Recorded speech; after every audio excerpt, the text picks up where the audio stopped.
देख रहे हैं सुदर्शन न्यूज। मैं हूं आपके साथ इशिका राणा। चलिए बुलेटिन की शुरुआत करते हैं बड़ी खबरों के साथ। खबर यूपी की घोसी से है, जहां लोकसभा चुनाव को सकुशल संपन्न होने पर जिलाधिकारी ने अधिकारियों, कर्मचारियों, सुरक्षा कर्मियों सहित मीडिया कर्मियों के सहयोग पर आभार जताया है। लोकसभा चुनाव को सकुशल संपन्न होने पर जिलाधिकारी ने कहा कि प्रतिकूल मौसम में भी मतदाताओं की हिस्सेदारी को लेकर सराहना की है और साथ ही मतदाता जागरूकता कार्यक्रम से जुड़े सभी लोगों को धन्यवाद दिया।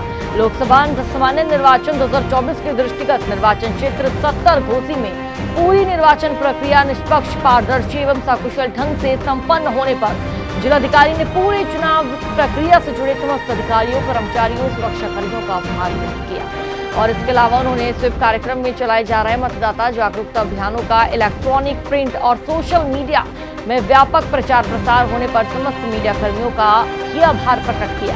साथ ही उन्होंने समस्त जनपद वासियों को पूरे निर्वाचन प्रक्रिया के दौरान सहयोग के लिए आभार व्यक्त करते हुए आगामी दिनों में भी जिला प्रशासन के सहयोग की अपेक्षा की। 1 जून को हमारे 70 घोसी लोकसभा के लिए मतदान हुआ था और 4 जून को मतगणना हुई थी। इसके पहले लगातार स्वीप के कार्यक्रम चले थे। इस चुनाव प्रक्रिया में जुड़े सभी अधिकारी, कर्मचारी, सभी सुरक्षा कर्मी और समस्त वो लोग जो परोक्ष रूप से इस निर्वाचन के प्रति, मतदान के प्रति जागरूकता अभियान में अपना योगदान दिए हैं, चाहे बीएलओज हों, चाहे हमारे तमाम संस्थाओं के छात्र छात्राएं और उनसे जुड़े लोग हों या महिला समूह हो, इन सबका मैं विशेष आभार प्रकट करता हूँ।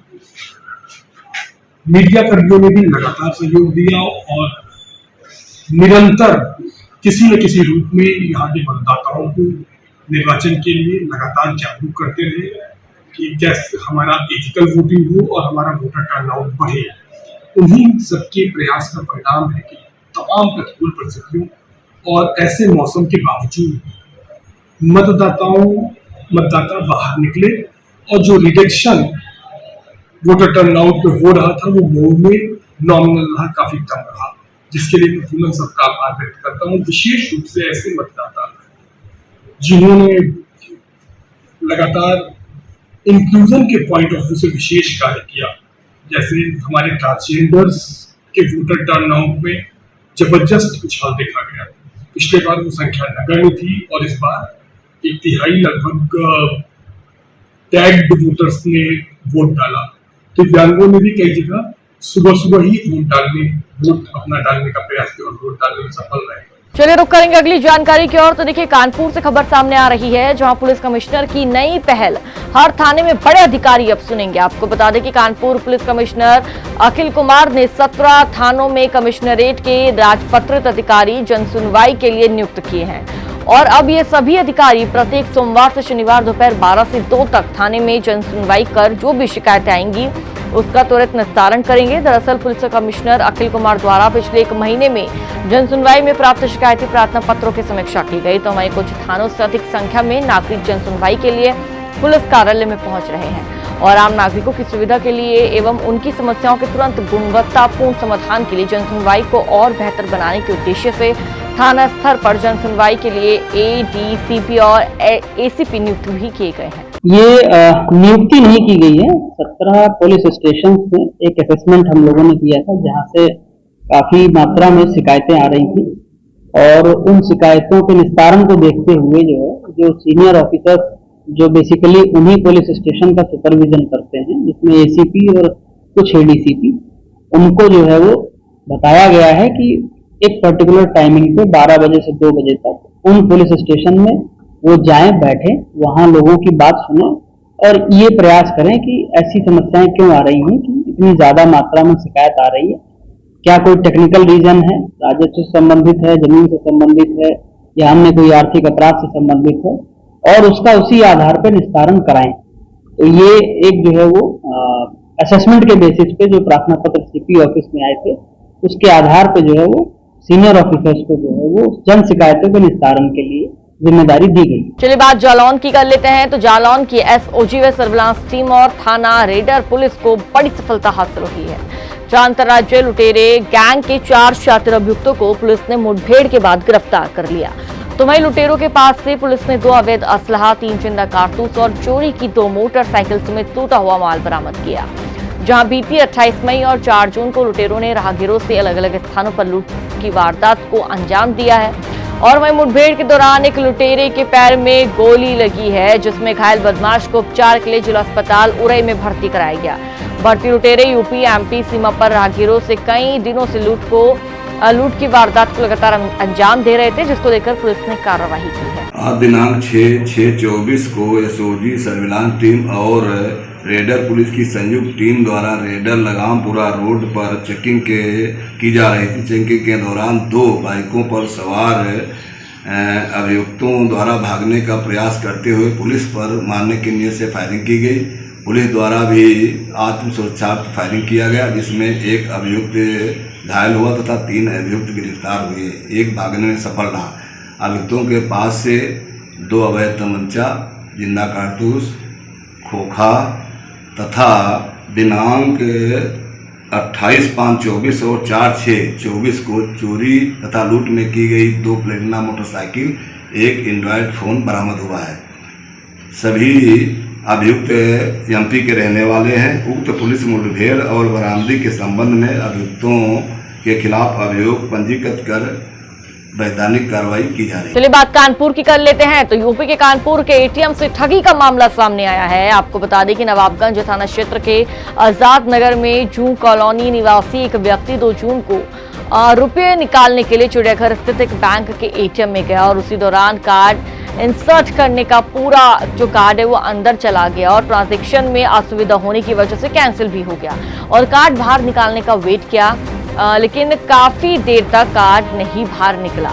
तो बूथ में इधर उधर नजर दौड़ाई तो वहीं मौजूद एक कागज पर मोबाइल नंबर लिखा था। फोन किया तो 24 घंटे तक कोई ट्रांजैक्शन मत करिएगा की सूचना मिली और उसी दौरान 24 घंटे में फ्रॉड हो गया। इस संबंध में डीसीपी क्राइम आशीष श्रीवास्तव ने बताया कि घटना की जानकारी मिलते ही पुलिस ने मौके पर जाकर सीसीटीवी अन्य उपकरणों से जांच की और कहा मामले को लेकर 2 टीमों को लगाया गया है, जल्द ही आरोपियों की गिरफ्तारी की जाएगी। फिलहाल इस पूरे मामले में पुलिस की टीम द्वारा कार्रवाई चल रही है। थाना नवाबगंज के द्वारा क्राइम ब्रांच को सूचना दी गई कि इस रविवार को आईसीआई बैंक के एटीएम में कुछ एटीएम क्लोनिंग से संबंधित अपराध हुआ है, जिसके संबंध में थाना नवाबगंज में 3 तारीख को एक एफआईआर पंजीकृत की गई है। उनकी सूचना के आधार पर क्राइम ब्रांच की 2 टीमें तत्काल आईसीआईसीआई बैंक एटीएम पे पहुंची और वहां आसपास लगे हुए जो सीसीटीवी कैमरास हैं और एटीएम के अंदर लगे हुए कैमरास को देख करके हम लोग इसमें आगे जानने का प्रयास कर रहे हैं। इसमें प्रथम दृष्टया ऐसा प्रतीत हो रहा है कि एक ऐसा गिरोह है जिसके द्वारा ये घटना की गई है। इसके संबंध में हमें बहुत अहम सुराग मिले हैं। शीघ्र ही इस पूरी घटना का अनावरण किया जाएगा और जो भी विक्टिम हैं उनका पैसा वापस दिलाया जाएगा और इस गिरोह के खिलाफ गैंगस्टर की कार्रवाई की जाएगी। ये ग्रुप किस तरीके से हैकिंग करता था सर, इनकी टेक्निक क्या थी? जो विक्टिम है उनके द्वारा बताया गया कि जो एटीएम था वो उन्होंने अंदर मशीन में लगाया और उसके बाद किसी कारण से एटीएम बाहर नहीं निकला। फिर किसी व्यक्ति के द्वारा जो संभवतः इस गिरोह का मेंबर है उसके द्वारा इनको बताया गया कि ऊपर में एक नंबर लिखा हुआ उस पर आप कॉल कर लें। उस नंबर पे जब विक्टिम के द्वारा फ़ोन किया गया तो उधर से संभवतः उसी गिरोह के दूसरे व्यक्ति के द्वारा इनको गलत तरीके से गाइड किया गया और पीछे से इस एटीएम की क्लोनिंग की गई और बाद में इनको ये तारीफ दी गई कि 24 घंटे तक ये अपना एटीएम इस्तेमाल ना करें और इसी 24 घंटे में उनके एटीएम से पैसे निकल गए। चलिए बात संभल की कर लेते हैं। तो संभल में घर से दारू पिलाने के बहाने युवक को ले जाकर उसकी हत्या का जो पूरा मामला है वो सामने आया है। आपको बता दें पुलिस द्वारा आरोपियों पर कार्रवाई न करने पर परिजनों ने रोड जाम कर दिया और काफी देर तक हंगामा जारी रहा।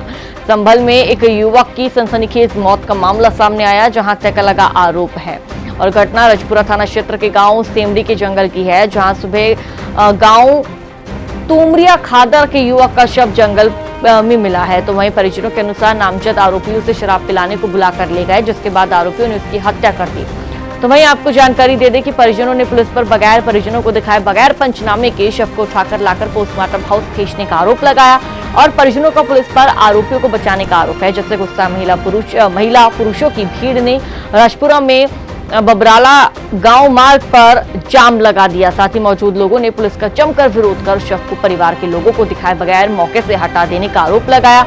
जाम की सूचना पर पहुंची पुलिस ने जाम खुलवाने को जमकर मशक्कत की है, काफी प्रयास किया, मगर उत्तेजित लोगों ने जाम नहीं खोला। बाद में पुलिस के कार्रवाई के आश्वासन पर जाम खोला गया। पूरे बवाल के बाद एएसपी ने 3 लोगों के खिलाफ केस दर्ज कर 2 को हिरासत में लेने की बात कही है। तो वहीं शव को हटाने के पीछे पोस्टमार्टम को शव भेजने की बात भी कही है, यानी कि पोस्टमार्टम के लिए शव को भेजने की बात कही गई है।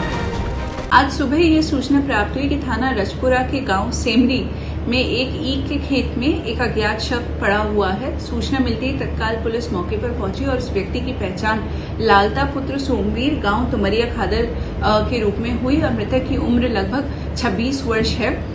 परिवार वालों से तहरीर प्राप्त कर इसके अंदर 3 व्यक्तियों के खिलाफ नामजद मुकदमा पंजीकृत किया गया है। शव को हत्या का कारण स्पष्ट करने के लिए पीएम के लिए भेजा गया है। नामजद अभियुक्तों में से 2 व्यक्ति, एक का नाम है जयपाल पुत्र जयवीर और इन्हीं की पत्नी विमलेश, इनको पुलिस द्वारा हिरासत में लेकर इनसे पूछताछ की जा रही है और विवेचना आगे करके और अग्रिम विधिक कार्रवाई की जाएगी। कल ये घर से दारू ले पियावे के काय तो आज ले आए, वहाँ दारू पिए इन्होंने, फिर हड़ो भगो रास्ता में इन्होंने, फिर 100 नंबर आ गई है, फिर ना मालूम क्या हुआ है, फिर इन्हें फिर फैसला कर गई है, वैसे चली गई। फिर मेरे को कोई पता नहीं, मैंने फिर 10-11 बजे करीब में कॉल करी है मैंने, कॉल फोन फोड़ दो तो काय जाती कॉल पे। अच्छा। सुबह मेरा छोटा भाई कूली पर पहुंचा है, उनने मुझसे पूछी वो तो ना आवे हैं, तुम्हें यहाँ तो है ही ना, मेरे बाद नौकरी में घर ना है, घर ना है, तब हम मोटरसाइकिल लेके करेंगे घर से। फिर क्या हुआ? फिर जाके देख लिया वहाँ खंडी में मोटरसाइकिल पड़ी है, तो वहाँ हम एक खकोड़ी तब लाश मिली। अच्छा, डेड बॉडी में क्या चाहते हैं आप? और जो काम है वही चाहता हूँ। क्या इसके साथ में ये दोपहर हमारे घर भी आया था। हाँ। अच्छा खासा गया है, हंसता खेलता हुआ। फिर इसे शराब पिलाने के लिए इसके दोस्त ले गए। फिर इसके पास पैसे भी थे, हम नहीं दिए थे पैसे भी। ये कमाता है ना अपना, कहाँ जॉब करते हैं? ये जॉब नहीं करते, इसने पैसे कमाए थे, पैसे इस पर देखकर इसे ले गए। फिर इसे शराब पिलाने के लिए होटल पर खाना खिलाया है, शराब भी पिलाई है। फिर शराब पिलाने के बाद रास्ते में इनमें झगड़ा हो गया। क्या कोई इनकी रंजिश थी? नहीं, कुछ भी ना, नहीं। फिर शराब पिलाने के बाद इससे झगड़ा हुआ है। फिर 100 नंबर पुलिस आई है, फिर 100 नंबर पुलिस के सामने भी झगड़ा हुआ है। फिर पता नहीं क्या हुआ, वो कैसे, अगर क्या हुआ क्या ना हुआ ये हमें नहीं पता। मौत की जानकारी कब हुई थी इनकी? सुबह में, मॉर्निंग में जैसे हमें पता चला, पापा को पता चला, ये सारे लोग ढूंढने निकले। जैसे बाइक वो मिली थी खंडी के पास में, फिर खेत में ढूंढा। फिर खेत में ढूंढने के बाद पुलिस आई, इंफॉर्मेशन दी होगी किसी ने, तो पुलिस आई। फिर पुलिस को आने के बाद यहाँ बिगर पंचनामा के यहाँ ले आए। हमें चाहिए न्याय, जिसने भी मारा है उसके खून का खून चाहिए हमें। झगड़ा करने वाले कहाँ के हैं जो लोग? तुमरिया खादर, उनका नाम है जयपाल और उनकी पत्नी। क्या वो रिलेटिव में लगते हैं आपके? नहीं, वैसे गांव के ही हैं, चाचा ताऊ में लगते हैं। अच्छा, परिवार के ही लोग हैं? परिवार के ही हैं और घर आते जाते भी। अच्छा, उनसे कोई पुरानी रंजिश थी क्या? पुरानी रंजिश कुछ न थी। अच्छा, उनके पेट में कुछ भी हो, हमें नहीं पता जिस बात की, कुछ भी हो। फिर उन्होंने इस पर कुछ भी किया है, इसे मारा है। और हमें न्याय चाहिए। चलिए बात करते हैं राजस्थान की। तो राजस्थान के चित्तौड़गढ़ में वाटर पार्क में एंट्री को लेकर जमकर विवाद हुआ और उसी दौरान भाजपा के पूर्व प्रधान देवीलाल का हाथ भी फ्रैक्चर हो गया। इस विवाद में 4 अन्य लोग घायल हो गए। मामले को लेकर गंगरार डिप्टी जाप्ते जो तमाम उनकी जो टीम है वो घटनास्थल पर पहुंचती है और जांच पड़ताल करती है। आपको बता दें कि चित्तौड़गढ़ जिले के गंगरार थाना क्षेत्र में भीलवाड़ा जिले की बॉर्डर पर स्थित वाटर पार्क में एंट्री को लेकर विवाद हो गया। इस दौरान समझाने के बाद भी यहाँ पर गंगरार के पूर्व प्रधान और स्टाफ के बीच झगड़ा हुआ। इसमें पूर्व प्रधान का हाथ फ्रैक्चर बताया जा रहा है। तो वहीं वाटर पार्क के स्टाफ को भी अपन जो तमाम चोटें हैं वो लगी है, ये बात सामने आई है। लोगों की भीड़ मौके पर पहुंची और वाटर पार्क में तोड़फोड़ कर दी। आपको बता दें गंगरार पुलिस उप अधीक्षक और थाना अधिकारी मौके पर पहुंचे। फिलहाल घायलों को उपचार के लिए गंगरार चिकित्सालय ले जाया गया है। दोनों पक्षों की ओर से पुलिस थाने में रिपोर्ट दी जा रही है और मामले में आगे की जांच पड़ताल भी लगातार चल रही है। करीब दिन में 1 बजे की बात है। यहाँ पे वाटर पार्क में कुछ नहाने के लिए आए थे, स्थानीय लोग थे, कुछ नाम आ भी रहे हमारे सामने। वो यहाँ नहाने के लिए आए थे, वहाँ पे कोई पैसों की बात को लेकर इनकी आपस में बोलचाल हुई, उसके बाद झगड़ा हुआ है। आसपास के गाँवों के कुछ 150 लोगों ने इकट्ठे होकर यहाँ पे तोड़फोड़ की है। कुछ मारपीट भी हुई है, 5-6 जने इंजर्ड है जिनका हॉस्पिटल में इलाज चल रहा है। जैसी भी रिपोर्ट आएगी दर्ज करेंगे और कुछ JCB वगैरह का भी इन्वॉल्वमेंट यहाँ आया है तो उस संबंध में हमने 5-7 टीमें बना के बदमाशान की तलाश कर रहे हैं, सख्त से सख्त कार्रवाई करेंगे। अभी किसी पार्टी की तरफ से कोई रिपोर्ट वगैरह आई? एक तो जो इसका संचालक है वो रिपोर्ट दे रहा है, रिटर्न कर रहा है। एक जिनके साथ हुई है वो थाने पे गए हैं, वहाँ पे अलग रिपोर्ट दे रहे हैं। मारपीट के दौरान यहाँ जो कस्टमर थे उनको कोई हानि नहीं, अभी तक ऐसा कोई सामने नहीं आया कि किसी कस्टमर के कोई चोट आई हो। झगड़े का कारण क्या रहा सर? झगड़े का कारण यही है कि नहाएंगे, हम लोकल हैं तो हम पैसा नहीं देंगे और बिना पैसे हम नहाना चाहते हैं। इसमें कोई घायल वगैरह की भी है संभावना सर? घायल हुए लोग मारपीट में? मारपीट में 5-6 जनों के घायल होने की सूचना है। अभी हॉस्पिटल पहुंचे हैं, क्या चोटें हैं क्या नहीं है वो अभी क्लियर हो जाएगा। उदय गुजर, वाटर पार्क सिक्योरिटी इंचार्ज। अभी घटनाक्रम हुआ 2 घंटे पहले कि देवीलाल जी जाट अपने सोनियाना पूर्व प्रधान और सरपंच, उनके साथ में 5-10 गुंडे थे, वो आए और एंट्री मतलब वाटर पार्क की एंट्री के अंदर घुसे हैं। तो मेरे बड़े भाई दिलीप ने बोला कि भाई साहब आपका टिकट कहाँ है? तो उन्होंने बोला दादागिरी से हमारा कोई टिकट नहीं लगता है, तू मेरे को जानते नहीं है क्या? देवीलाल जाट कहते हैं मेरे को, मेरे से टिकट लगा क्या? ऐसे बहसबाजी करने लग गया और हमारे साथ मारपीट करके अंदर से गले के अंदर से 10 लाख रुपए की लूट। चलिए बात कर्नाटक की कर लेते हैं। कर्नाटक के बेलगांव जिले के चिक्कोड़ी तहसील के मजलट्टी क्रॉस के पास सिलेंडर गैस से भरी लॉरी और बाइक के आमने सामने टक्कर हो गई और टक्कर होने से महिला का शरीर और धड़ अलग हो गया। तो वहीं हादसे में मरने वाली महिला का नाम रेवती बताया जा रहा है। आपको बता दें बेलगांव जिले के हुक्केरी तहसील के कोचरी गांव की महिला की मौत हो गई। चिक्कोड़ी पुलिस ने मौके पर पहुंचकर जांच की और आगे की कार्रवाई फिलहाल जारी है। चलिए बात गुजरात की कर लेते हैं। तो गुजरात के सूरत में अखिल भारतीय विद्यार्थी परिषद की राष्ट्रीय कारोबारी बैठक 7, 8, 9 जून को आयोजित हो रही है, जहां शिक्षण व्यवस्था, पेपर लीक, शैक्षणिक संस्थानों और गुजरात की संस्कृति से परिचित विषयों पर विशेष चर्चा की जाएगी। आपको बता दें गुजरात के सूरत शहर में अखिल भारतीय विद्यार्थी परिषद के तत्वाधान में राष्ट्रीय कार्यकारी बैठक को लेकर सूरत सर्किट हाउस में पत्रकार परिषद का आयोजन किया गया। वहीं एबीवीपी के महामंत्री ने पत्रकारों को संबोधित करते हुए कहा कि सूरत में अखिल भारतीय विद्यार्थी परिषद की राष्ट्रीय कारोबारी बैठक की जा रही है। साथ ही कहा कि देश के युवाओं में अपार शक्ति है। एबीवीपी एक जिम्मेदार छात्र संगठन के रूप में देश भर के युवाओं की आशाओं को सही दिशा देने का कार्य कर रही है। 7 जून से 9 जून के बीच में सूरत के अंदर में एबीवीपी राष्ट्रीय कार्यकारी परिषद बैठक आयोजित हो रही है। इस बैठक में आईटी बॉम्बे से लेकर के, जेएनयू कैंपस से लेकर के, अरुणाचल प्रदेश सेंट्रल यूनिवर्सिटी से लेकर गुजरात सेंट्रल यूनिवर्सिटी सहित देश भर के सभी विविध कैंपस के छात्र कार्यकर्ता, शिक्षक कार्यकर्ता इस बैठक के अंदर में सहभागी हो रहे हैं। राष्ट्रीय कार्यकारी परिषद बैठक सूरत में हम 5 प्रस्ताव छात्र तरुणाई के सामने, देश के सामने लाने वाले हैं, जिसमें एक पेपर लीक की घटना पर अविलंब रोक लगाने के लिए देश के प्रमुख ऐतिहासिक और धार्मिक स्थानों में शामिल सिद्धपीठ लक्ष्मीबाई कॉलोनी गंगादास जी की बड़ी शाला ग्वालियर में श्रीमद् भागवत कथा के आयोजन को लेकर स्वामी रामसेवक दास जी महाराज ने जानकारी देते हुए बताया कि 1857 में झांसी की रानी महारानी लक्ष्मीबाई ने युद्ध का पहला बिगुल फूंका था और युद्ध करते हुए घायल होकर गंगादास की शाला में महारानी लक्ष्मीबाई की आत्मरक्षा के लिए 745 संतों ने अपने प्राणों का बलिदान दिया और इसी को लेकर रानी लक्ष्मीबाई सहित संतों की पुण्य स्मृति में श्रीमद् भागवत ज्ञान यज्ञ सप्ताह का आयोजन 11 जून से 17 जून तक किया जा रहा है। जो भारत का पहला स्वतंत्रता संग्राम भारत का है, उसमें रानी की देह की रक्षा करते करते 745 साधु शहीद हुए। उनकी स्मृति में 10 जून को रागायन संगीत समारोह का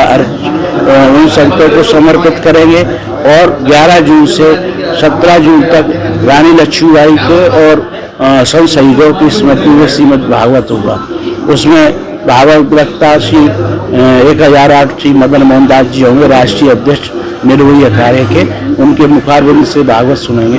और चलिए फिलहाल इस बुलेटिन में इतना ही। देश और दुनिया से जुड़ी बड़ी तमाम खबरों को देखने के लिए आप सुदर्शन न्यूज देखते रहिए। जय हिंद।